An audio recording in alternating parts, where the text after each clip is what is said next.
Hi నమస్తే, welcome to I news. హిమాలయాల ఒడిలో మంచు నిశ్శబ్దం. మిస్ట్రీల మధ్య ఒక పర్వతం నిశ్చలంగా నిలబడి ఉంది. అది కేవలం ఒక పర్వతం కాదు, ప్రపంచంలోనే అత్యంత రహస్యమైన ప్రదేశాల్లో ఒకటి. అదే కైలాస పర్వతం. అవును, కైలాస పర్వతం నిజానికి 3 మతాలకి చాలా ముఖ్యమైనది. హిందూ మతం ప్రకారం శివుడు కైలాస పర్వతంలో కొలువై ఉంటాడు. బౌద్ధ మతం ప్రకారం అక్కడ ఆధ్యాత్మిక శక్తి ఉంటుంది. ఇక జైన మతానికి వస్తే జైనుల మొట్టమొదటి తీర్థంకరుడైన ఋషభనాథుడు అక్కడే మోక్షం పొందాడు అని చెప్పేసి వాళ్ళ నమ్మకం. సో అలా 3 మతాలకి ముఖ్య కేంద్రం కైలాస పర్వతం. ఈ కైలాస పర్వతం ఎవరెస్ట్ కంటే ఎత్తు తక్కువైనా నేటికి ఈ పర్వతాన్ని ఎవరూ అధిరోహించలేకపోవడం ప్రపంచాన్ని ఆశ్చర్యానికి గురిచేస్తున్న ఒక మిస్టరీ. అక్కడ గడిపే కొద్దీ సమయం వేగంగా కదులుతుందని, వయసు పెరిగిపోతుందని టిబెట్ సన్యాసులు చెబుతుంటే శాస్త్రవేత్తలు సైతం విస్తుపోతున్నారు. కైలాస పర్వత ఆకృతి నుంచి అక్కడ పుట్టే నదుల వరకు ప్రతి విషయం ఒక వింతే. అసలు కైలాసగిరి వెనుక దాగి ఉన్న ఆ అంతు చిక్కని నిజాలేంటో ఇప్పుడు చూద్దాం.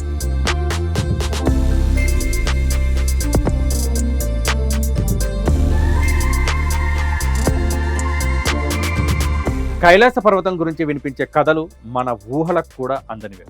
ప్రపంచంలోనే అత్యంత ఎత్తైన ఎవరెస్ట్ శిఖరాన్ని వేలాది మంది సాహసికులు అధిరోహించారు. కానీ దానికంటే తక్కువ ఎత్తు ఉన్న కైలాస శిఖరాన్ని మాత్రం ఇప్పటి వరకు ఒక్కరు కూడా చేరుకోలేకపోయారు. కొంతమంది ఎక్కే ప్రయత్నం చేస్తే అకస్మాత్తుగా వాతావరణం మారిపోయిందని చెబుతారు.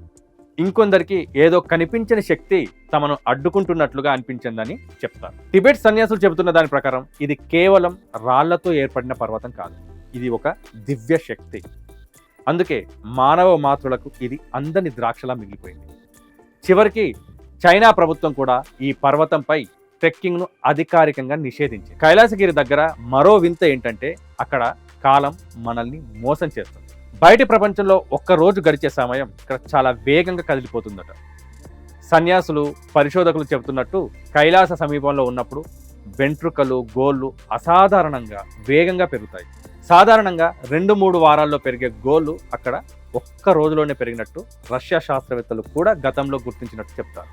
అంటే అక్కడ సమయం, గమనం మన భూమిపై ఉండే సాధారణ కాలానికి భిన్నమని సన్యాసులు నమ్ముతారు. దీన్నే వారు పర్వత శ్వాస అని పిలుస్తారు. ఈ వింతను నేటికి సైన్స్ పూర్తి స్థాయిలో వివరించలేకపోతుంది.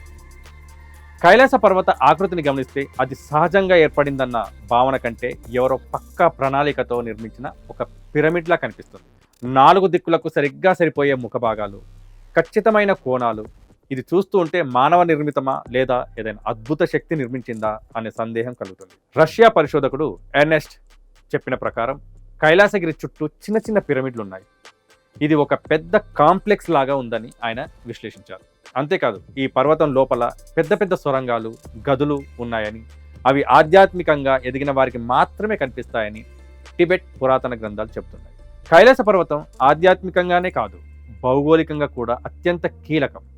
ఆసియాలోని 4 ప్రధాన నదులు, అవి సింధు, బ్రహ్మపుత్ర, సట్లెజ్, కర్నాలి, సరిగ్గా 4 దిక్కులకు ఇక్కడి నుంచే ఉద్భవించడం ఒక అద్భుతమైన యాదృచ్ఛికం. వేల ఏళ్ల క్రితం హిందూ పురాణాలు ఈ విషయాన్ని ప్రస్తావించాయి. ఇప్పుడు శాటిలైట్ మ్యాపింగ్ కూడా అదే విషయాన్ని ధృవీకరిస్తుంది. ఇక మరో వింత పక్కపక్కనే ఉన్న మానస సరోవరం రాక్షస తాల్. ఒక సరస్సులో తీయనైన నీరుంటే మరో సరస్సులో కట్టిక ఉప్పు నీరు. కైలాస పర్వతం భూమికి అంతరిక్షానికి మధ్య ఒక వారధిలా, ఒక కాస్మిక్ పిల్లర్లా పనిచేస్తుంది. ఇన్ని రహస్యాలు తెలిసిన ఇంకా ఎన్నో అంతు చిక్కని ప్రశ్నలు. అందుకే కైలాసగిరి ఇప్పటికీ ఒక పర్వతం కాదు, అది ఒక నమ్మకం, ఒక మిస్టరీ, ఒక శక్తికి సంకేతం. అందుకే అంటారు అంతు చిక్కని అద్భుతాలు, రహస్యాల నిలయం ఈ కైలాస పర్వతం.